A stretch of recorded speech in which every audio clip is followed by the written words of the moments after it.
মহাকাশে নতুন কোনো গ্রহাণু শনাক্ত হওয়ার বিষয়টি এখন আর নতুন কিছু নয়। নাসার মতো বিভিন্ন মহাকাশ গবেষণা সংস্থা ও তাদের বিজ্ঞানীরা প্রতি বছরই নতুন নতুন গ্রহাণু শনাক্তের ঘোষণা দেন এবং সেগুলোর সচিত্র বিস্তারিত তথ্য প্রকাশ করেন। জ্যোতির্বিদ্যা নিয়ে আগ্রহী ব্যক্তি ব্যতীত সাধারণ মানুষ নিত্য নতুন এসব গ্রহাণু নিয়ে আগ্রহ দেখান এমনটা বলার সুযোগ বোধহয় নেই। তবে গত ডিসেম্বরে চিলির মহাকাশ গবেষণা স্টেশন থেকে শনাক্ত হওয়া 2024 YR4 নামের গ্রহাণুটিকে উপেক্ষা করতে পারছে না পৃথিবীবাসী। কেন?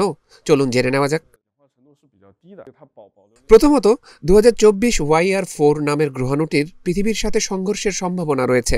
সংঘর্ষের সম্ভাব্য তারিখ হিসেবে 22 ডিসেম্বর 2032-এর কথা বলছেন বিজ্ঞানীরা।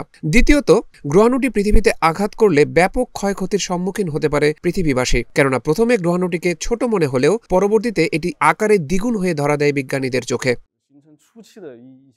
শুধু তাই নয়, ধেয়ে আসা গ্রহাণুটিতে 500 পরমাণু বোমার চেয়েও বেশি সক্ষমতার জ্বালানি রয়েছে বলে দাবি করছেন বিজ্ঞানীরা। ফলে সিটি কিলার নামে পরিচিত হয়ে ওঠা এই গ্রহাণু আগ্রহের চেয়ে উদ্বেগের জন্ম দিয়েছে বেশি। তবে পৃথিবীবাসীর মনে কিছুটা হলেও স্বস্তি ফেরাবে আমেরিকার মহাকাশ গবেষণা সংস্থা নাসার প্রকাশিত সাম্প্রতিক একটি ব্লগ পোস্ট। গত 20 ফেব্রুয়ারি প্রকাশিত পোস্টে 2024 YR4 গ্রহাণুটি নিয়ে নাসার বিজ্ঞানীদের সাম্প্রতিক পর্যবেক্ষণ তুলে ধরা হয়েছে।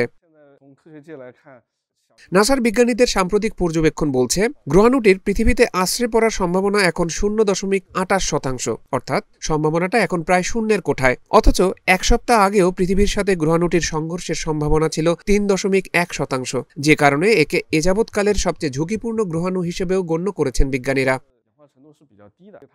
অবশ্য গ্রহাণুর মতো নিয়ার আর্থ অবজেক্ট থেকে পৃথিবীকে রক্ষা করার বেশ কয়েকটি কৌশল রয়েছে। এরকমই একটি প্রতিরক্ষা ব্যবস্থা হচ্ছে কাইনেটিক ইম্প্যাক্ট, যেখানে পৃথিবী থেকে উৎক্ষেপিত একটি মহাকাশযানকে ইচ্ছাকৃতভাবে গ্রহাণুর সাথে ধাক্কা খাওয়ানো হয়, যাতে করে গ্রহাণুটির গতিপথ বদলে যায় এবং পৃথিবীর সাথে এর সংঘর্ষ এড়ানো যায়।